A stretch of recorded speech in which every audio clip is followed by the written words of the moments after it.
Já, velkomin á Rauða borðinu á mánudegi í miðju stríði.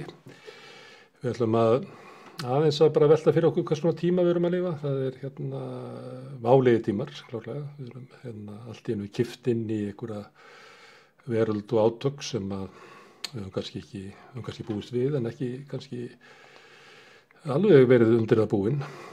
Þetta eru bara hugmyndum það til dæmis að það sé hætta á kjarnorkustyrjöld. Það hefur ekki verið svona vakandi. Kannski, það er sumir sem segja það, að við séum nærri því að vera meiri hætta á kjarnorkustyrjöld núna heldur en í Kúbudyninni. Það er til fólk sem segir það. Og þetta reynir mikið á samfélagið og þetta reynir á okkur sjálf. Við hvert sig erum komið með svona eitthvað geig og svona ugg framtíðina og svo það samfélagið að bregðast við óvæntum tíðindum. Meiri ógn og við þurfum sem hópur og samfélag að finna leið út úr þessu. Til þess að hjálpa mér að svona hugsa þetta eru hingað komin gott fólk, það er Steinunn Ólína Þorsteinsdóttir, hún er leikkona. Benedikt Erlingsson, hann er leikstjóri, þau eru kollegar úr leikhúsinu. Eyja Margrét Brynjarsdóttir, hún er prófessor í heimspeki, eins og Finnur Dahlsen sem er prófessor í heimspeki líka. Og svo er Þorsteinn Sigurlaugsson hérna líka, hann er hagfræðingur og ég held að hann hafi nú einhvern tímann lært heimspeki líka. Hann var hérna hjá okkur um daginn þar sem vorum að tala svona eftir COVID. Hann var gagnrýninn á hvernig samfélagið brást við COVID. Þannig að hann er fulltrúi skeptískra manna hér við borðið. En má ég byrja á þér, Benedikt? Þessi tímar, innrásinn í Úkraínu og stríðið sem þar geisar, er þetta svona viðburður sem að mun hafa mikil áhrif sem að mun hafa áhrif á heimsmyndin okkar, trú okkar á framtíðina, hugmyndir okkar hverjir vinir og óvinir og þar fram til göttunum. Er þetta stór viðburður? Já, það er allavega verið að segja okkur það í fjölmiðlum að þetta sé stór viðburður sem hann er örugglega. En maður er orðinn svolítið svona bólusettur, mér verður hugsað svona til bæði föður míns sem var fæddur 33 og 7 ára þegar stríðið hefst, heimsstyrjöldin, og talaði mikið það hvað stríðsárabörnin nærðu að vantreysta fjölmiðlum. Það væri allt í fréttum væri einhvers konar áróður eða falsfréttir og þetta er náttúrulega þessi arfur þessarar kynslóðar að reyna að lesa sig í gegnum pólana og ég maður hugsa svolítið það og ég veit ekki hvort fólk leyfir sér að treysta eða vantreysta og hlusta gagnrýnið á bæði fréttir BBC og RÚV alveg eins og á Prövdu en ég held að báðir aðilarnir hafa narratífu að spinna með agendu og það er svona við stöndum í einhvern miðri rótinu og hitt sem ég hugsa mikið í þetta er þetta sítát í Hermann Göring, þann hræðilega mann sem fór í viðtal við einhvern amerískan blaðamann rétt áður en hann drap sig á lágstýru í Nürnberg réttarhöldunum búið að dæma hann og átti að hengja hann réttilega og þá fær hann viðtal við amerískan blaðamann og hann talar stríð og hann segir, já það er nefnilega þannig að venjulegt fólk vill ekkert stríð. Þú tala við venjulega mann, hvern sem er bónda eða verkamann eða hvern sem er, það er engin áhuga fyrir stríði. Stríð er alltaf pólitísk ákvörðun, pólitíkusa og valdhafa og það er alveg sama í hvernig stjórnkerfi við erum, hvort þess sem er fasíst eða lýðræðislegt eða kommunistist. Það er alltaf sama aðferð til að kveikja stríð. Það er að tala óvini. Það er að gera þjóðinni ljóst að hún er undir árás eða henni stafar ógn. Það er alltaf að teikna upp óvinin. Og þegar maður hugsaður svona síðustu ár þá sér maður alveg þessa narratífu sem hefur orðið til og báðum megin. Að við erum búin að tala það er búið að tala upp einhverja óvini þó að allt venjulegt fólk hefur engan áhuga á stríði. Finnst þér það að þetta sé ástandi sem er núna að sé að vera að tala okkur inn í svona stríðsástand svona hugafarsins, að við séum að gera okkur bara Rússland að óvinnum og rifja upp af hverju við erum að hata þá. Nei, ég meina, ég held þetta sé algjörlega, það er alveg raunverulegt. Við erum hérna bara árás á fullvalda ríki og það er skyld okkar að bregðast við og þetta er bara djöfulskapurinn. En mér finnst við vola það er svona auðvelt samt sko að það er svona, mér finnst svona mjög nálagt því hvernig umræðan er komin upp í einhverja eðlishyggju sko. Rússinn þetta og rússinn hitt sagt, skilur, og eðlishyggjan er örugglega alveg jafn mikil hinum megin, sko, þú veist, ásælni, vesturvanda og liberalisman og svo framvegis. Og og þannig að það er þessi stiflar sem að vera vitna á hvað fólk, ég er svo drullur hræddur, sko, að Guð minn góður ætlar NATO að ganga þarna inn, þá verður bara heimstríð og svo sé ég bara vini og félaga, sko, grátbiðjum það að NATO fara þarna inn með herþotur. Þá sé ég þetta allt fyrir mig bara springi í tætlur. Þannig ég er bara svona hræddur maður á hjara heimsins. Eyja, má ég spyrja þig, hvernig finnst þér svona, hvernig stöndum við okkur að mæta þessum átökum og ögrunum? Hvernig stöndum við okkur sem samfélag? Já, það er kannski svolítið snemmt að svara því núna. Það eru náttúrulega bara 10 dagar eða hvað það er síðan þessi innrás byrjaði og já, mér finnst kannski, ég veit ekki hvort mér finnst alveg tímabært í rauninni að bara hafa skoðun á því, sko, hvernig við stöndum okkur. En það er náttúrulega svona, já, 12 dagar, já. En sko, það er náttúrulega, sko, náttúrulega það sem gerist í svona, það er einhvern veginn, það er allir svona fljótir einhvern veginn að setja sig inn í þetta nýja ástand og þannig að eitthvað sem sko fyrir 2 vikum eða að sem við höfum ekkert hugsað út í, að allt í einu þá er það orðið eitthvað svona sem við erum óbúslega upptekin af og líklega er það að því að sko það er náttúrulega ekki eins og þetta sé fyrsta stríðið sem á sér stað í heiminum á meðan við erum uppi sem erum hér en við erum kannski einhvern veginn vön því að stríð sé eitthvað sem er svo langt í burtu en þetta er einhvern veginn svona áþreifanlegra ástand þegar þetta er svona inn í Evrópu af því að ég held að manneskjur séu bara þannig að við einhvern veginn veitum því meiri athygli sem að er okkur nær, hvort sem það er landfræðilega eða einhver annars konar nálægð og það er líka náttúrulega eins og Benni nefndi svona ákveðin ógn sem við upplifum af því að hvað ef þetta fer að berast til fleiri landa og þannig og það er eitthvað sem ég held við séum ekki vön sko að upplifa þessa svona ógn við bara já þetta sé eitthvað sem að geti bara ógnað lífi okkar sko svona persónulega og þannig að það er held ég eitthvað sem að við erum svona ég held að við séum bara rétt að byrja að melta það sko en það eru náttúrulega já, svona að vakna alls konar spurningar eins og af hverju eru sko þessi vinur og þessi óvinur og svo er það náttúrulega með sko flóttamannastraumurinn sem að svona ítir held ég við manni og auðvitað höfum við sko það er náttúrulega búin að vera flóttamannastraumur annars staðar frá í heiminum og sem að við höfum svona kannski misvel við en ég held að ég held að þetta svona ég held að þetta íti aðeins við okkur að svona hugsa sko svona bara stöð okkar í heiminum og gagnvart öðrum manneskjum í heiminum. Hvernig gerum maður það? Hvernig get ég hugsað endur með stöðu mína í heiminum að því að Pútín réð þinn í Úkraínu? Já, það nú það, já, það ekki eitthvað sem að við erum svona að brasa við? Nei, ég held að eins og þetta með sko út frá,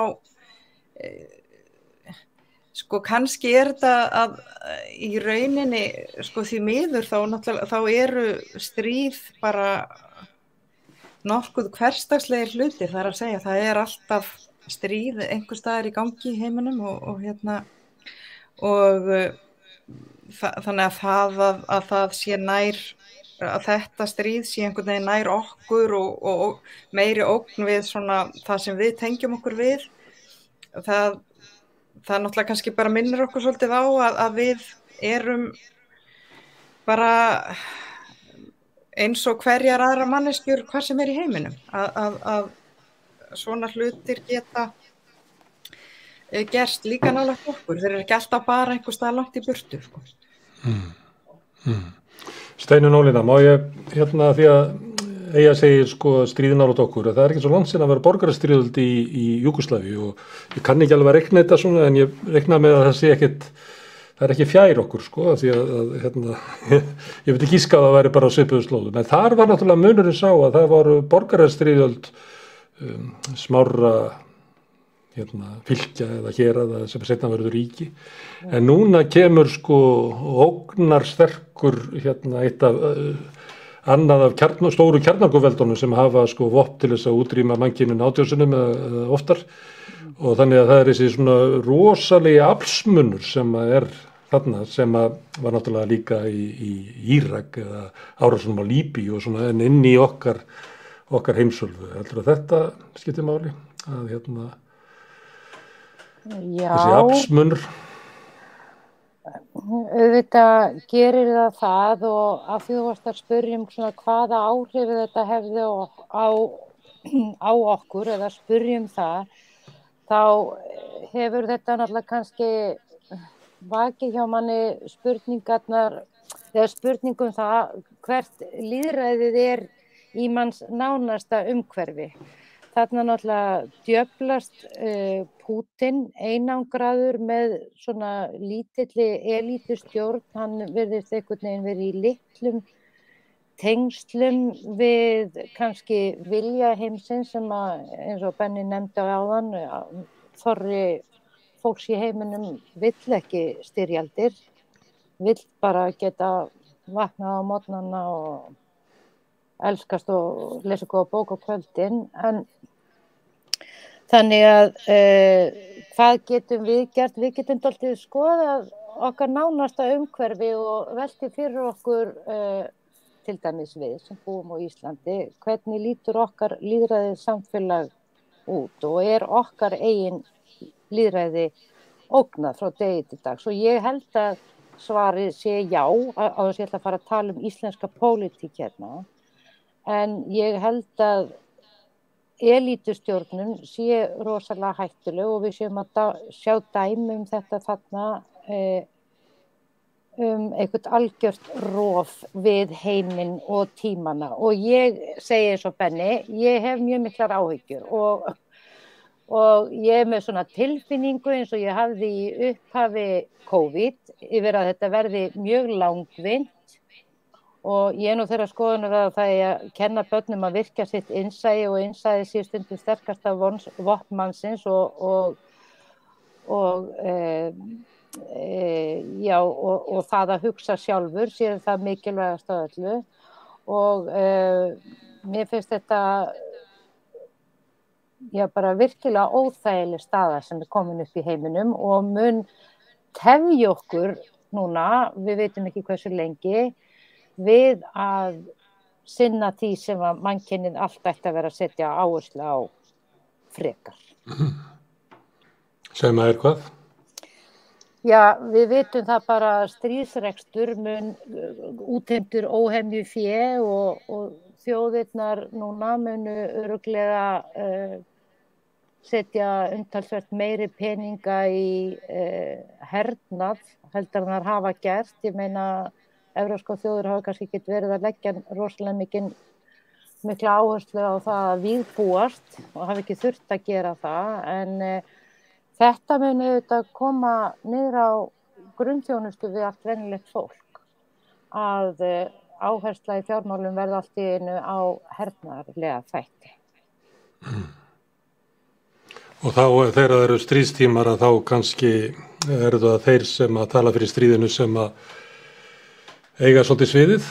Og þegar það er stríð að þá reiknar maður í langarandi stríð í Úkraínu þá munu náttúrulega hörðustu þjóðverðni sinnarnir þar ná ítökum í því landi og saman með í Rússlandi. Já, og á meðan gleymast umhverfismál og alls konar svona félagsleg mál og bara alls konar aðri hlutir sem eru svona uppbyggjandi fyrir lífið á jörðinni, skilurðu, og peningar settir í eitthvað sem er í eðli sínu lífdrepandi. Já, og sem enginn vildi eins og Benedikt benti á, það bara vill ekki stríð, eða bara einhverju örfáir. En Finnur hún Drífa Snædal var hjá mér við erum með annan þátt sem er eiginlega Úkraínu sem heitir Miðnætti í Kænugarði og er alltaf klukkan 10 á kvöldin. Hún saknaði þess að heyra svona raddir friðarsinna í umræðinu á Vesturlöndum og sagði það að það var ekkert mál að vera friðarsinni milli stríða, það var eins og að vera veganisti á milli máltíða. Það var ekki hægt að stæra sig að því. Er það málið að bara þegar stríði kemur og herlúðrarnir blástra þá heyrir maður ekki neitt sem að talar eiginlega fyrir friði? Eiginlega enginn Evrópuþjóð. Svíarnir að senda vopn sem að maður myndi ætla að það gæti orðið svona, myndi bjóða sig fram til málamynnunar. Það eru einu sem átt að koma til að tala fyrir frið í Evrópu og Ísraelsmenn og maður finnst það svona hálfskrítið eitthvað. Að allt í einu er svo rosaleg stemming fyrir átökum að við viljum frið þegar við erum búin að sigra Pútín. Að það er eiginlega krafan á Vesturlöndum. Hvar eru raddir friðarins? Finnur? Já, ég sakna þess líka að heyra svona, friðarsinna tala fyrir minni hervæðingu og gegn átökum. Þetta er auðvitað alltaf erfið staða vegna þess að það er auðvitað árásarstríð í gangi og annar aðilinn er að ráðast inn í land hins aðilans og friðarsinnar geta alveg verið þá afstöðu að það sé auðvitað leyfilegt að verjast árásaraðilum þótt að það sé þá ekki rétt að ráðast inn og ráðast á aðra aðila og ég hugsa að það sé margir með það afstöðu en hættan er auðvitað svo að maður gangi þá skrefin lengra og segja við erum það bara öll að vígbúast og við sjáum til dæmis hvað Þjóðverjar eru að gera að þeir eru stefna því að vera komin með þriðja stærsta her í heimi ef ég las rétt eftir einhver ár og eins og friðarsinnar hafa þetta bent á mjög lengi að þá þegar þú byggir upp her þá þarf að nota hann í eitthvað, það er verið pressa á það af öllum herfóringjum og öllum þeim sem er að fá fjármagni og þurfa að viðhalda því að herinn sé notaður í eitthvað, hann sé ekki aðgerðalaus og við sjáum til dæmis það er auðvitað eina af skýringunum af því hvað Rússar eru að gera, þeir fara reglulega inn í og eru í svona svæðis átökum eru að nota herinn sem þeir eru búin að byggja upp og eru að eyða óhemju fjármagni í að viðhalda og þannig að það er eitt sem að maður þarf að passa að gleyma sér ekki í að svona vígvæðingu fylgir óhjákvæmilega stríðsátök á einhverjum tímapunkti eða öðrum. Þannig að ég hef ágjörð því og ég held að við sem erum svona, lítum okkur sem friðarsinna við ættum svona að anda rólega og ekki fara einhvern veginn að styðja stríðsátök, jafnvel þótt að það sé kannski svona akkurat tíska dagsins eitthvað svoleiðis. Svo langar mér líka að bæta við varðandi svona þessa stemningu sem er í gangi núna. Mér finnst það rosalega svona mér finnst það svona varhugaverðu að passa okkur á svona við og hinir hugsunarhætti sem að sumir sem töluðu áðan eru búin að minnast á að það er tilhengt til þess að hugsa sem svo, ég meina af því að Pútín hefur augljóslega rangt fyrir sér og er augljóslega mikið illmenni, að þá hljóti allir sem eru á móti Pútín með einum öðrum hætti að hafa rétt fyrir sér og það held ég að sé þetta ekki, það er þetta hugsanavilla.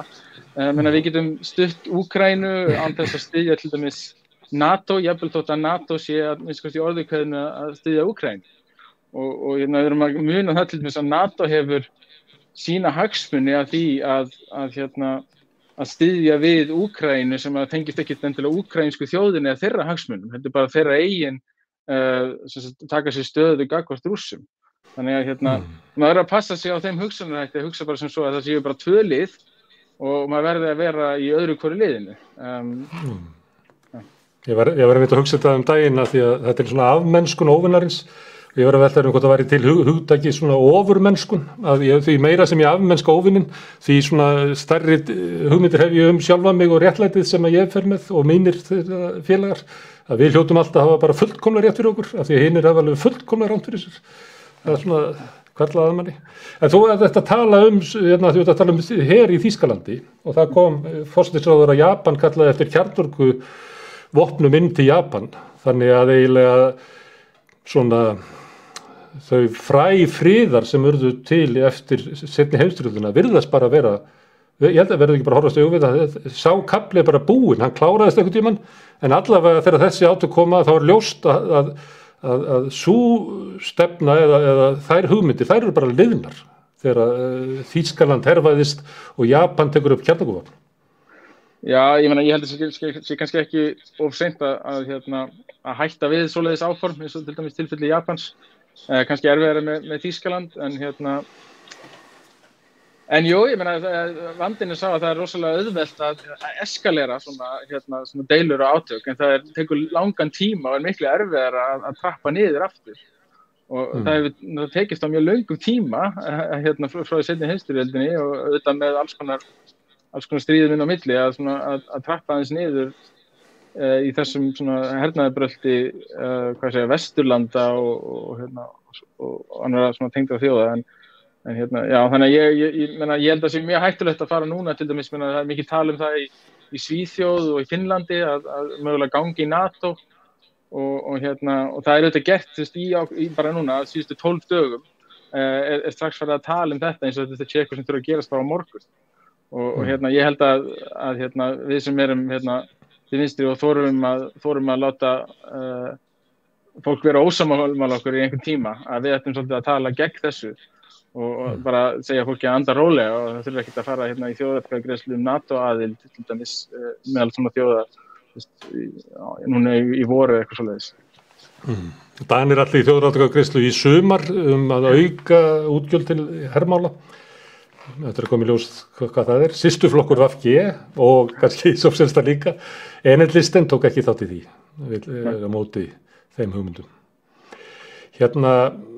Þorsteinn, eitt sem er áberandi í umræðinni er svona hvernig við teiknum óvinnin og þetta er innrás Pútín og hann hefur eiginlega tekið svona hlutverk Hitlers. Þegar við erum að tala seinni heimsstyrjöldina þá segjum við yfirleitt ekki að Þjóðverjar hafi myrt 6 milljónir gyðinga, heldur segjum við að Hitler hafi gert það eða nasistar, þannig að við erum afmörkum það frá.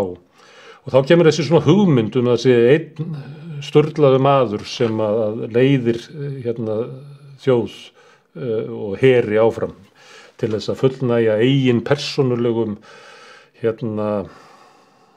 löngunum eða geðvikibra. Er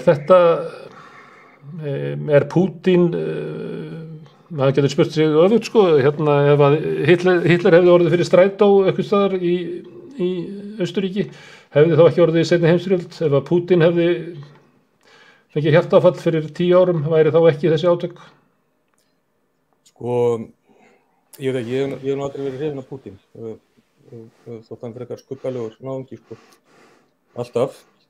En Með maður skjóta þess inn, það er maður sem heitir Norm Macdonald sem á þennan brandara sem er mér var aldrei hrifinn af þessum Hitler, ég fylg áður en að það var í tísku að tala niður til oss. Já, það er já. Ég get alveg það saman. Það er aldrei verið hrifinn. En ég held hins vegar að sú hugmynd að einn maður að sagan sé drifin áfram af einhverjum ákvörðunum einhverja einstaklinga sem bara koma til valda og bara gera eitthvað. Ég held að hún sé nú ekki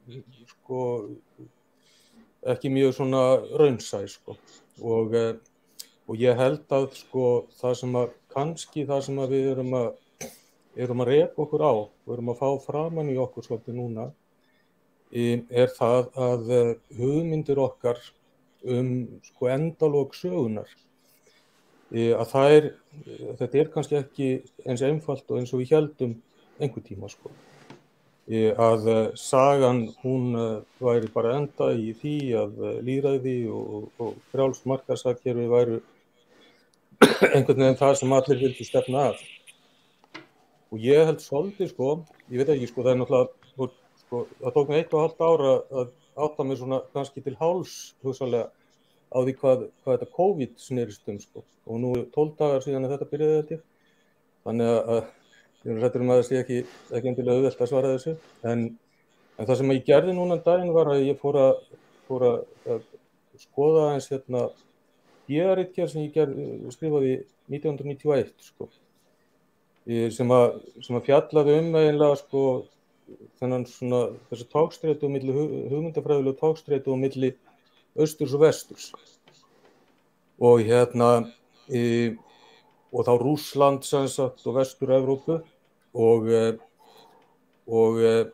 þarna, sko, 1984 held ég hafi verið, að þá skrifar Milan Kundera grein í Granta bókmenntatímaritið, þar sem hann fjallar stöðu Mið-Evrópu og í rauninni stillur upp þessum andstæðum sem sagt Rússland sem einhvern veginn fulltrúi hins óröggræna og frumstæða á móti Vestur-Evrópu sem að sé í fulltrúi rökhugsunar og hann talar sem sagt að, sko, nútíman í Vestur-Evrópu sem hann segir einkennast í rauninni af dómgreind hins hugsandi manns sem efast. Og hann segir sem sagt þetta inntak vestrænnar menningar. Upp úr þessu varð ritdeila á milli Kundera og Jósef Brodský, rússneska skáldsins. Brodský svaraði þessari grein, mér minnir að það hafi verið í New York Times, og segir sem sagt þetta rangt, þetta ekki rétt, sko, skoðun. Grundvöllur evrópskrar menningar ekki rökhyggja, heldur kristindómur, trú og það siðferði sem af henni sprettur. Og ég held svolítið að þarna kannski, sko, þarna kristallast ákveðin munur í hugsunarhætti, sem að við höfum kannski svolítið gleymt, held ég, að til staðar, sko, að við erum með svolítið ólíka, sko, við erum með ólíka menningar heima, sem að einkennast af ólíkum grunnhugmyndum. Og ef við hugsum sko, til dæmis, hugsum bara eins og okkar vestrænu hugmyndir til dæmis siðferði, sko, sem að má náttúrulega miklu kannski rekja til Kants og slíkt, sko, þar sem að siðferði í rauninni, siðferðið byggir á eiginlega, sko, rökhugsuninni, það byggir á skynseminni. Meðan aftur, þegar við horfum kannski á meira aftur til Rússlands og rússneska heimspeki, þá byggir þetta á allt öðru. Og þannig að, sko, við erum kannski að reka okkur á það að það ekki allt svona einfalt eins og við héldum, sko.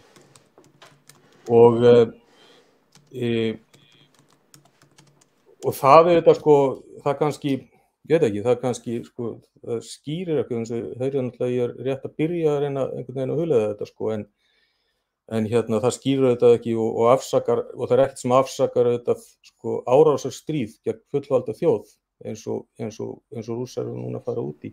En ég held ekki að við getum sagt, þetta bara Pútín, það miklu meira sem liggur á bak við, það menningarlegt, það pólitískt, það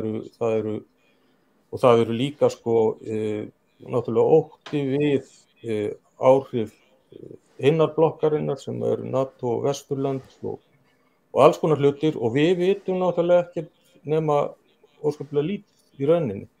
Við heyrum bara aðra hliðina yfirleitt og sko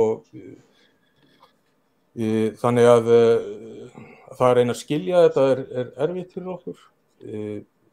En það sem mér finnst kannski svolítið, sko, sérstakt í sem kannski svona ljúka þessar pælingu, sko, það hvað ósvæðilega margir eru bara tilbúnir í stríð og eins og við séum búin að gleyma sko kjarnorkuvopnin vegna þess að sko, ef að NATO fer á stað þá er bara mjög mikla líkur á því að það endur með kjarnorkustríði. En fullt af fólki sem er svo tilbúið til þess að sko að taka afstöðu og sýna sko sitt siðferðisþrek og slíkt að það ég hugsa ekki lengra sko og þá hugsa maður kannski aftur sko að því að ég nú svolítið kritísverið með þetta COVID-mál sko. Við erum að koma út úr ástandi sem einkennist eiginlega nákvæmlega því sama. Þess að við erum tilbúin til þess að sko að fórna öllu. Við erum tilbúin að fórna sko 100 milljóna manna í klær hungurvofunar. Við erum tilbúin að fórna framtíð barnanna okkar, menntun þeirra og svo framvegis. Sko og ganga ofboðslega langt í því. Alveg ofboðslega langt á þess að sjást fyrir og á þess að hugsa neitt annað en sko eigin ótta og eigin eigin eiginlega umhyggju fyrir eigin lífi og ef við horfum 2 ár aftur og hugsum það sem að Kundera talaði 1984 að vestræn menning einkendist af áhrifavaldi og dómgreind hins hugsandi mann sem efast að þá það svo víðs fjarri. Það í rauninni sem hefur einkennt síðustu ár að það hinn hræddi maður sem hlýðir. Það það sem við höfum verið að horfa á. Og við erum að halda þarna áfram og kannski eins og kunningi minn sagði við mig fyrir fáeinum dögum Hvítrússi sem býr í Moskvu og við erum eitthvað að ræða þetta og hann sagði sko kannski gera þetta núna vegna þess að það eru allir ennþá brjálæðir. Það eru allir ennþá hálfvittir. Það sé komið eftir COVID þessi innrás. Benedikt, nú erum við að fara í Tring. Já. Mér langar að tala þessa hugmyndum við og hina og það sem aðgreinir okkur og ég finnst þetta ég hef verið að lesa mikið þetta í svona núna upp á síkastið varandi steinöldina og forsöguna og forsögulegan tíma og hvernig virðist menn sjá á fornminjum sko að menning hefur skorið sig frá hvort öðru þó þeir hafi haft kannski sama málsvæði, þar að segja, og tungumál þeirra hafi verið skilt á gjörólík menning og gott dæmi þetta sko, svo vísum í þetta sko, að því að Þorsteinn var að tala þessar eðliskenningar ákveðnar svona heimspekilegar grunnhugmyndir sem hafa kannski ekki farið til Rússa. Ég hef heyrt þetta áður, ég átti tengdaföður sem var prófessor í islamískum fræðum og sagði mér sögur þetta einmitt að Rússar væri ekki í tengslum neina við gríska heimspekja því að þeir hefðu búið sér til sitt eigið kirkjumál og þar með hefði latín og gríska ekki verið partur af kirkjulegri hefð í Rússlandi, í orþódókstrúnni og hugmyndir heimspekinnar og endurreisnarinnar ekki komist þangað og svo bætti hann við auðvitað Mongólasögunni að Rússar væru auðvitað autoritet sinnar vegna þess að Mongóla héraðshöfðinginn reið alltaf inn í borgir Rússlands og kallaði á jarlinn eða héraðshöfðingjan sem var rússneskur og hann þurfti að leggjast í svaðið og svo með höfuðið niður og svo setti Mongólinn sko fót sinn á höfuð hans og þá fyrst fékk Rússinn að tala. Og þannig hefðu Rússar verið aldrei upp í öll þessi 100 ár þegar Mongólarnir réðu þarna og svo framvegis. Þannig að þarna er búin til kenningum svona einhvers konar eðlismun sem nánast eins og einhvers konar tegning af rasisma. Ég meina við erum farin að tala menningu í staðinn fyrir að tala kynþætti en erum kannski bara að tala sama hlutin. En þetta já. Á Íslandi, þeir eru bara að tala þetta, það sé eiginlega óbærilegt að vera Rússar sem að búa á Íslandi að tala að það sé eiginlega óbærilegir dagar sem þau lifa vegna þess að þau finnir náttúrulega til skammar fyrir að bera kannski einhverja ábyrgð á því að Pútín þarna eitthvað svoleiðis en svo finna þau líka fyrir sko óvild að þau eru árásaraðilinn þótt þetta sé bara venjulegt fólk sem er að lífa sínu lífi hérna í Reykjavík sko. Þannig að hættan á svona rasisma og andúð er bara raunverulegur. Hún er bara raunveruleg og allar þessar hugmyndir sem við erum að tala þó þessi voru svona menningarlegur og flottar þá er þetta ekki satt sko.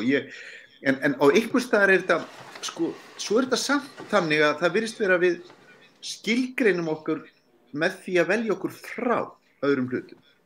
Það að segja, við skilgreinum okkur sem hópa með því að velja hvað við viljum ekki vera. Og til dæmis það eitt gott dæmi í mannfræðinni sem talað og það eru sko indjána ættbálkar á vesturströnd Bandaríkjanna, annars vegar norðvesturströndin og hins vegar Kaliforníu. Og mér sjá að þeir hafa talað sama málið, cirka sama málsvæði, en gjörólík menning.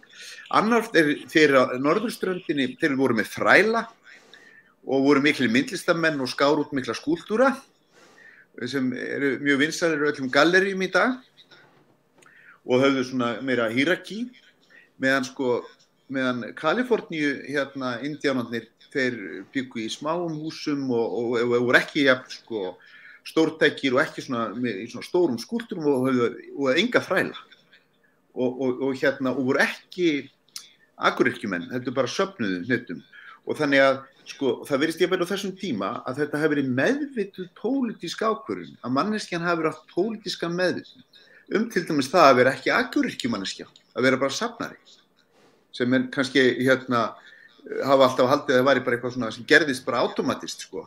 Og það eins og að við veljum okkur frá, þetta bara, mér langar bara, ég varð fyrir svo mikil uppljómun því ég held þetta væri bara eitthvað dilla í tímanum en þetta kannski í eðli okkar að skilgreina okkur alltaf frá ykkur og þess vegna erum við alltaf að leita að því að segja Rússar séu svona eða Úkraínir svona eða Svíar svona eða ég náttúrulega í Danmörku og ég sé bara Danirnir eru svona og svo framvegis og þannig vil ég ekki vera og svo framvegis.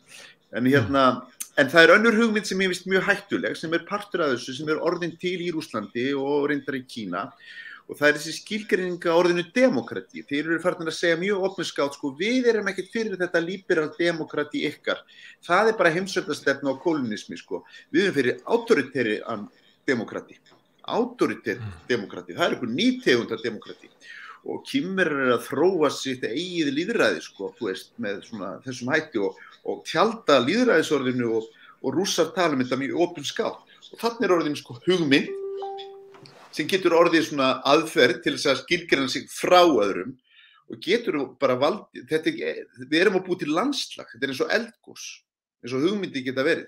Landslag sem breytist ekki næstu 100 ára.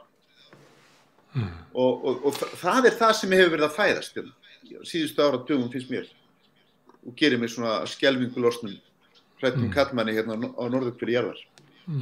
Kannski einhver tilfinning fyrir því að lýðræði á Vesturlöndum sé ekki að virka.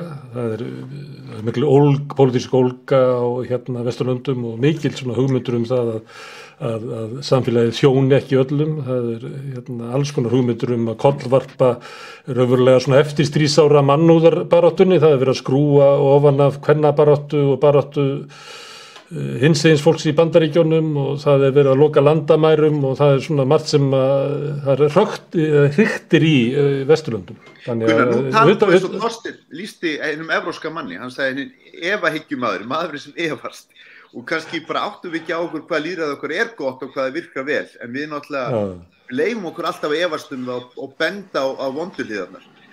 En í autoritet lýðræði þá fæst enginn til þess að segja þessa narratífu. Það er beinlínis andstætt til dæmis bara stefnu ríkisins að þú fjölmiðlar í Kína mega ekki halda fram annarri narratífu en þjónar ríkinu og flokknu. Það er bara bannað, það er bara hreint. Þetta er saga sem þjónar ekki hagsmunum heildarinnar á okkar mati. Og þeir eru ekkert að fela það. Það er bara þannig. Þetta er bara hugmynd sem er normal fyrir þeim. Ég er með eitt svona sem mér langar að er búin að vera alltaf fyrir mér að spyrja Þorsteinn og svo Benedikt. Ég sá viðtal við mann sem heitir Júri Selishenko. Hann er formaður friðarhreyfingarinnar í Úkraínu. Og hann var að tala það að hann staði bara með friði en ég meina það hefur verið að ráðast á landið þitt, spurði fréttamaðurinn og svo segi já, ég veit það. En það er ekki lausnin ekki svo að taka upp vopn, sagði hann. Og maðurinn var alveg hissa sem var að spurja hann og hvað áttu við þar? Já, það er bara miklu árangursríkara að gera það ekki. við höfum alls konar friðsamlegar aðferðir til þess að bregðast við ofbeldi og ógnunum. Við getum lagt niður störf, við getum gert hitt og þetta og það þuldi bara upp svona ýmis konar tæki úr skúffu friðarsinna. Ég ætla ekki að byrja því að leggja dóma það hvort að maðurinn hafi rétt fyrir sér. Það er svo mér datt bara í hug var svona, kannski var þetta hugrakasti maðurinn í Úkraínu sem að stóð gegn strömmnum og lagði þetta til. Að við ættum ekki að taka vopn, heldur ættum við að mæta ofureflinu með friðsamlegum mótmælum og höfnum. Já, þá er kannski það sem svona bara svona að maður hugsa hvað væri nú best, væri það ekki ef það væri hægt að bara mæta óvinunum með ást og koma á friði þannig að bara kæfa innrásarliðið í ást þannig að það legði niður vopn. Og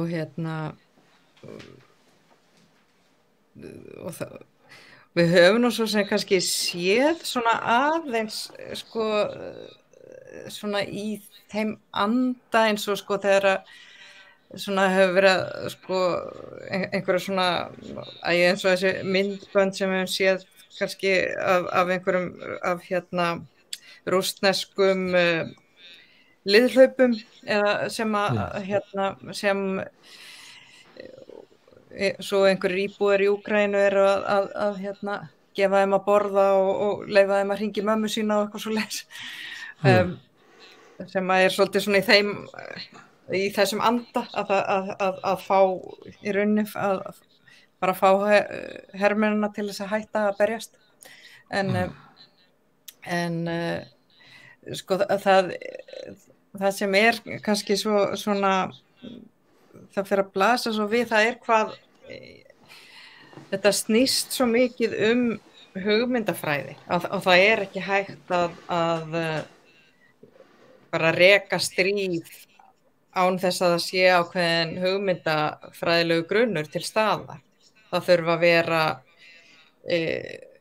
að vera nóg af hermönnum sem að annarkvort hafa viljað gangi í herinn eða eru þvingaðir til þess en sem eru svo þjálfaðir í og það er náttúrulega ekki bara þessi svona einhver líkamleg herþjálfun og að kunna bara með byssur og að það heldur að það þarf að koma þeim í rétta hugarástandi líka til þess einmitt að þeir bara hætti ekki við að skjóta og hlaupa í burtu og þannig að það er náttúrulega hluti af því er einhver svona afmennskun sem að ég held að þurfa að eiga sér stað í að ef það á að vera hægt að fá mig til þess að fara að varpa sprengjum á einhvern eða skjóta á einhvern þá þarf að koma mér í rétta hugarástandi til þess að ég bara fá mig til þess að gera það og þetta eru náttúrulega ýmsar svona kannski ýmis tækni sem notuð til þess og ákveðin þjálfun og svona en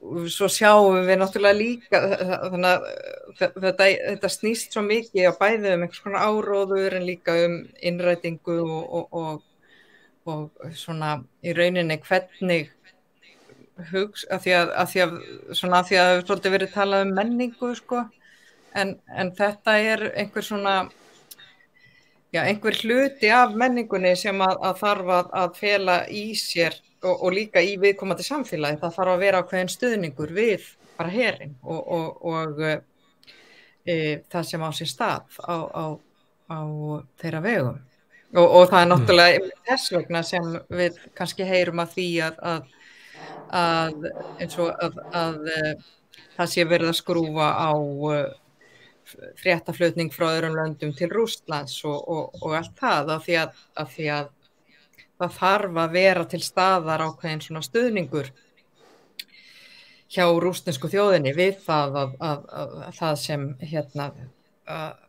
Pútín og félagar eru að brasa í Úkraínu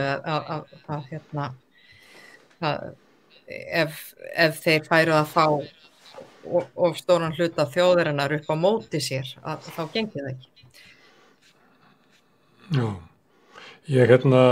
það var rússnesk kona daginn og hún var að segja frá því, hún var út í Rússlandi þegar að innrásir var og fjölskyldan hennar, hún bara klofnaði bara, hún sagði hún klofnaði og hún, Natasja sem var í Silfrinu var nú að tala, hún bara gæti ekki tala við foreldra sína.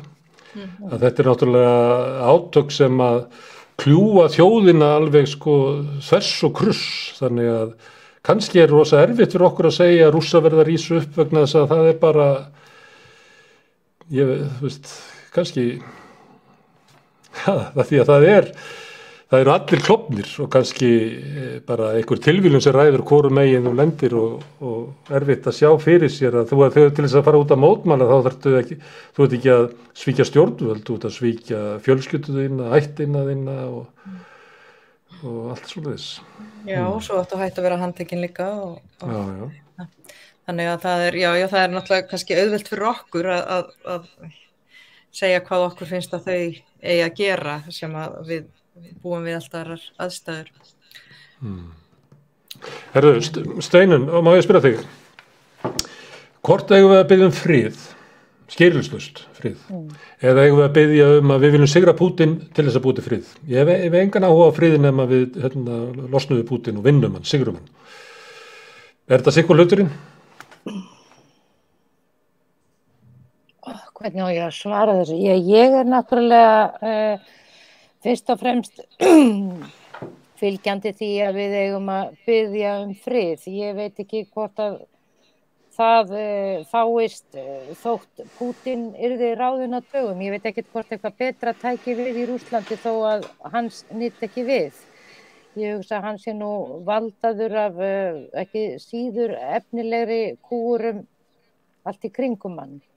Það er náttúrulega ekkert skrítin þessi polarisering hvað fólk er fljótt til að standa með Úkraínu á móti Pútín og eitthvað svona, allur heimurinn er í þessu einhvern veginn að vera með á móti. Það er eins og fólk sé óskaplega hrætt við það að sitja hjá og kíkja á stöðuna. Mér finnst náttúrulega mikilvægast núna að við bara finnum til með manneskjum á jörðinni, því það líða allir í þessu stríði og það mun allur heimurinn líða fyrir þetta stríð. Þannig að já, ég segi afdráttarlaust með friði. Ég hef ekkert minni áhyggjur af ungu fólki í Rússlandi heldur en ég hef af ungum mönnum í Úkraínu. Mér finnst andstyggð að það sé verið að etja þessum frændum saman. Mér finnst það andstyggilegt og Rússland er orðið lokað fyrir umheiminum og þeir sem hafa reynt að fylgjast með rússneskum fjölmiðlum sjá það er núna bara erfiðara fyrir blaðamenn að flytja einhverja fréttir og þeir þurfa að umorða allt og segja það sem ekki má nefna til þess að geta komist í kringum það að segja það sem þarf að segja. Og ég á vini Rússa sem segja einmitt þetta að foreldrar þeirra, þá fólk sem er komið yfir 60 og jafnvel yfir 70, það einhvern veginn virðist alls ekki gera sig grein fyrir því hvað er að gerast og þegar að ættingjar þeirra hérna fyrir vestan er að segja þeim að fara út í apótek og náið ykkur í lyf og það getur orðið vöruskortur og svo framvegis, þá virðist þetta fullorðna fólk bara skella skollaeyrum við því vegna þess hvernig upplýsingarstreymið í Rússlandi er. Þannig að já, þarf að sýna Pútín að heimurinn sé ekki samþykki, ekki árásan á Úkraínu, já, en við eigum fyrst og fremst að fókusa á það að standa með friði og því að fólk fá að lifa á jörðinni. En viðskiptaþvinganir, þær munu bitna á þessu fólki sem þú varst að lýsa. Pútín hefur ábyggilega ágætt. Hann fær alveg ekki sitt á mótana. Já, hann fær, var ekki eitthvað quail egg sem hann borðar í morgunmat? Já, en Rússar hafa nú síðan 2018 komið sér upp sínum eigin skattaparadísum, þannig að þessar viðskiptaþvinganir eru kannski ekki eins, kom ekki eins illa við þá og margur heldur. Rússar eru sjálfbærir með margt, alls ekki allt. Ég held að Pútín sé betur undirbúinn undir þessar þvinganir heldur en að kannski við höfum vonað. En auðvitað mun fólk í Rússlandi líða. Það er alveg klárt mál. En gleymum ekki að það er í genetísku minni Rússa líka að lifa í kreppu ástandi. Þetta er fólk sem kann það. Það er í blóðu þess að kunna það. Að kunna margar sögur af...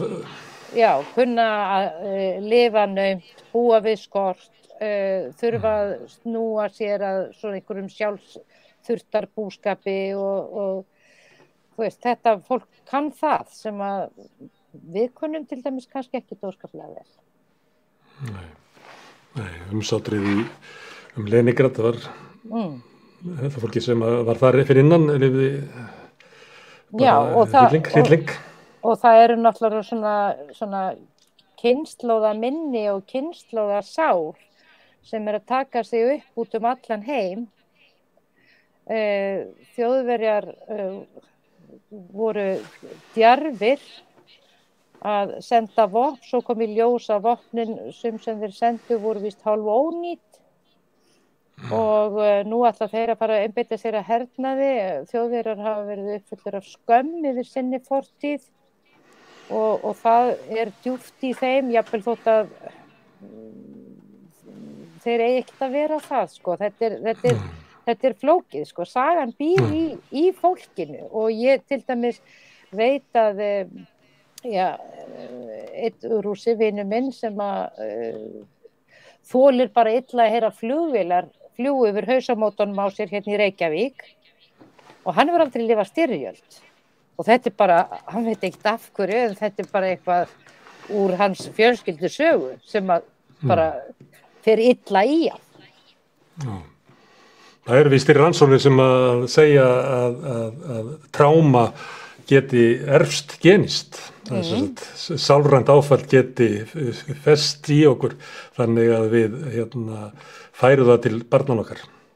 Algjörlega, ég meina og þessi umræði kjarnorkuvána, þú veist, ég er fædd 1969, þetta var alveg til umræði þegar ég er lítil stelpa og þegar að þetta flugskeyti fór á byggingunni þarna við þetta kjarnorkuver, þá var ég nú vakandi nótt og það bara fór mig og ég svaf bara ekkert vel í nokkrar nætur og eftir. Eins barnalegt og það kann að hljóma verandi einhvern veginn eins örugg og ég er hérna heima á Íslandi. Það er engin öruggur fyrir kjarnorku. Nei. Herðu, Finnur, það datt nú að huga því að var talað hervæðingu Þýskalands að það sem er að gerast í Evrópu núna er krafa Trump að Evrópuríkin láti 2% af landsframleiðslu sinni í hernað. Og það bara bang, á einni nóttu er þetta orðið bara stefna allra ríkisstjórna í Evrópu og hefði engin spáði meðan að Trump óð hér með þessa kröfu. En ég ætla ekki að spyrja það. Þessi tilfinning, við verðum að gera eitthvað og svo koma eins og Jón Danielsson var að benda á því í Silfrinu að viðskiptaþvinganir hefðu líklega ekki tilætluð áhrif og það væri bara engin dæmi sögun það. En við viljum samt gera eitthvað og við viljum gera eitthvað svona. Nú er ég með þessa tilfinningu og ég verð að gera eitthvað í þessu. Hvað er að gera það? Finnur, einföld spurning. Já, nei, þetta er þessi klassíska rökfærsla sko, sem er sett fram. Það er við verðum að gera eitthvað, þetta er eitthvað, þar af leiðandi skulum við gera þetta. Sé þetta ofta áður, ég meina þetta er sama rökfærslan og var notuð til þess að réttlæta stríð í Írak til dæmis. Saddam Hussein er þarna, það þarf einhvern veginn að gera eitthvað í því ráðast inn og ég hef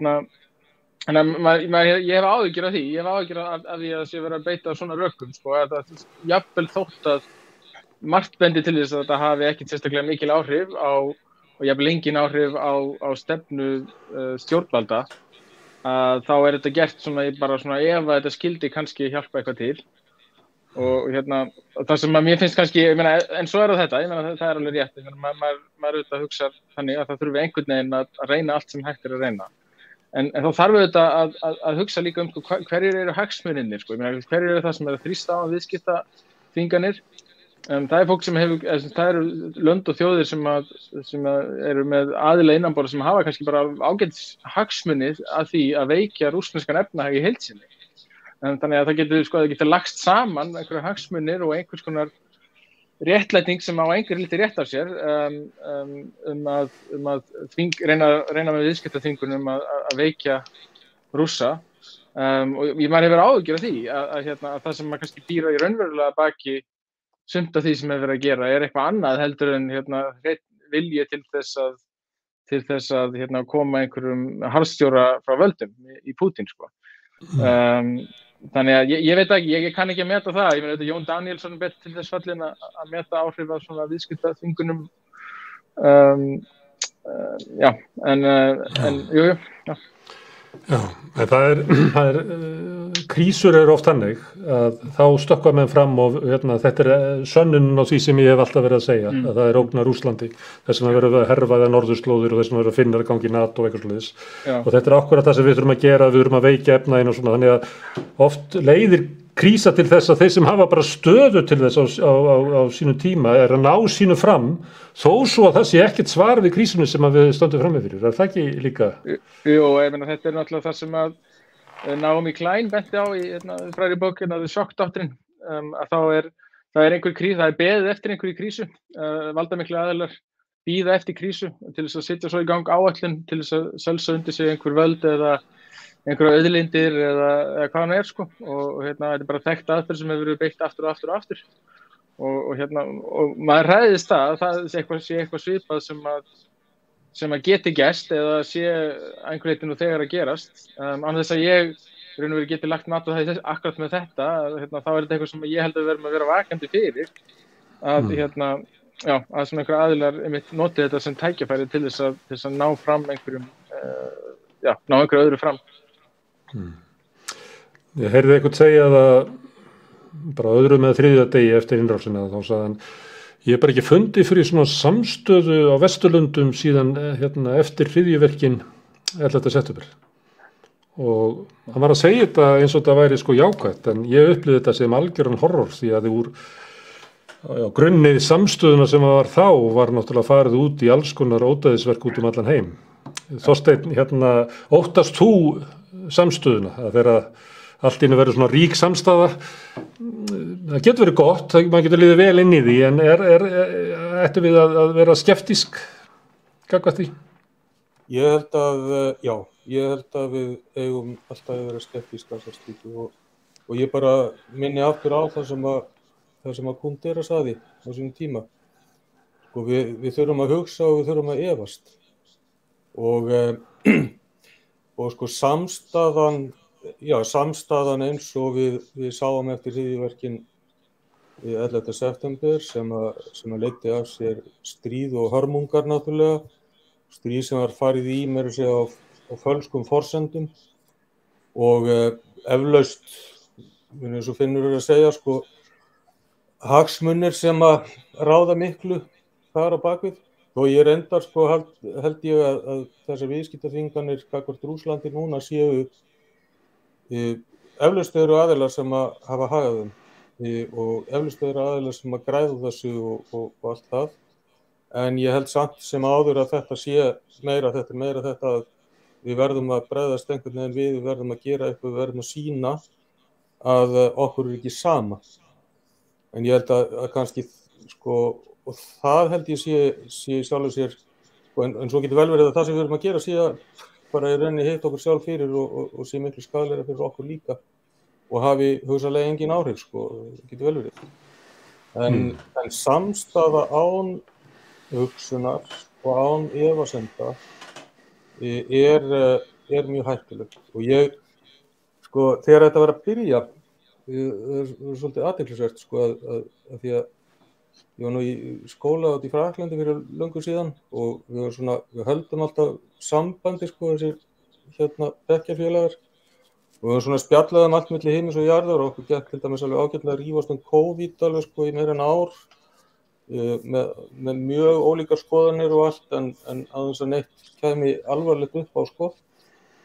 En þegar að umræðan Úkraínustríðið hófst sko, að þá, ég held að ekki liðið nema 1 eða 2 dagar þangað til að sko einhverju Rússar og Finnar bara stukku út úr hópnum og töluðum að það væri hótað dauða og eitthvað svona og umræðan varð alveg ofboðslega sko tilfinningaþrungin.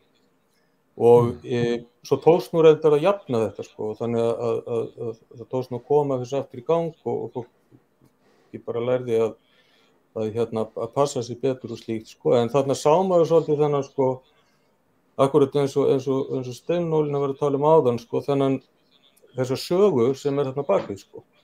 Ég meina þegar að sko, þú veist, þið eru að ráðast á Úkraínu, já, en þið réðust á okkur sko og allt þetta sko, og og við erum svo auðvelt með sko, og eins og gerist þetta með Saddam Hussein sko, að hann var í rauninni bara, hann var gerður á djöfli, hann var bara djöfullinn sjálfur sko. Og það var bara talað hann þannig, hann væri bara illmennið holdi klætt sko. Og við erum svolítið að tala þannig Pútín líka og Pútín ekki góður maður, heldur sko, alls ekki. En að hann sé hreint illmenni sko, og Kant segir nú að það sé ekki til sko, það sé röglega ómögulegt sko, hreint illmenni. Og svo annað sem að sé líka sko sem gerist mjög slæmt. Það það sko, nú erum við með þessar þvinganir, en nú erum við farið að beina þessum viðskiptaþvingunum gegn hlutum sem ætti í raun alls ekki beina þeim gegn. Háskólar og menntastofnanir að útiloka til dæmis Rússa. Sko. Söngvarar og dansarar og skautahlauparar og dansarar og allt þetta og ég var mér brá til dæmis þegar ég sá sko tölvupóst frá rektor Inset þar sem ég var í námi á sínum tíma þar sem verið að segja frá því að skólinn hafi ákveðið það að loka á öll prógram með rússneskum fyrirtækjum og það var ekki bara að tala einhverja ólíkar bara hvað sem sko og síðan sér maður fleiri og fleira svona sko alls konar stofnanir sem að loka á Rússa og hvernig ef við hugsaum nú aðeins áfram sko hvernig ætlum við að byggja upp þessi tengsl aftur þegar þú búin að loka á sko loka á fólk út af einhverju svona jável fólk sko sem að sko með stór hluti Rússa og sérstaklega kannski fólk svona menntað fólk og fólk í efri-lögum samfélagsins algjörlega á móti þessu. Þetta fólk sem að streyma út á göturnar í Rússlandi og það að mótmæla og það veit að það verður handtekið. En það svo mikið hluti í fólki og fólki svo mikið nöpið þetta stríð að það gerir það samt. Og síðan eru við að rjúfa tengslin við þetta fólk. Við erum að gera það. Mér langar að enda þetta bara með, ef ég má bara spyrja ykkur svona í lokin, svona, hvernig endar þetta? Sko, já, ég held að það sé hægt að endast, hvernig hægt að stoppa stríð og Gandhi var spurður af því og hann sagði, hefði þú Gandhi getað með þínum aðferðum stoppa seinni heimsstyrjöldina og Gandhi hélt það en þó ekki án mikilla fórna og það má nú segja að seinni heimsstyrjöldin kostaði nú mikla fórnir. Garri Kasparov var í viðtali þetta og hann segir sko kostnaður við því að stoppa Pútín hann hækkar og það hefði verið hægt að gera það fyrir löngu en það vegna þess að viðskiptaþvinganirnar hafa verið máttlausar og ekki raunverulegar og það sem ég finnst svo merkilegt með cancelkúltúrnum, með sniðgöngu eða hunsunarkúltúrnum sem núna hefur vaxið fiskurumhrygg og þessari miklu samstöðu, þá það alveg ljóst að við getum stoppað þetta stríð 1, 2 og 3. Það kostar bara okkur fórnir, bara vesturheim. Það að segja, ef menn virkilega loka fyrir gasið og olíuna og loka öllu, þá mun þetta stríð stoppa. Það alveg þannig. En það kostar okkur fórnir. Og ég þar, ég vona sko við hefum getað dílað við fullt af rustaríkjum í okkar sögu ef við hefðum haft siðferðislegan kjark og þor og þolinmæði til að nota þessa aðferð. Þetta bara aðferð verkalýðshreyfingarinnar, hvernig hún hefur byggð upp velferðarkerfi. Hún gerði það með verkfalli sem viðskiptaþvingun. Og þetta aðferð sem við hefum getað verið löngu búin að stoppa Ísrael með. Ef Ísrael hefði verið tekið svona þessum tökum, menningarlega líka, þá værum við ekki að sjá þessa endalausu nauðgun á palestínsku þjóðinni ár eftir ár, á þess að ekkert gert og í skjóli Bandaríkjanna. Og þannig hefði hlakka ég til þegar við getum farið að díla við Katar og Sádi-Arabíu og tala nú ekki núna Bandaríkin þegar þeir fara í næsta stríð af einhverjum hæpnum ástæðum, einhvers staðar nógu langt í heiminum burtu þar sem fólki aðeins meira útitekið en við.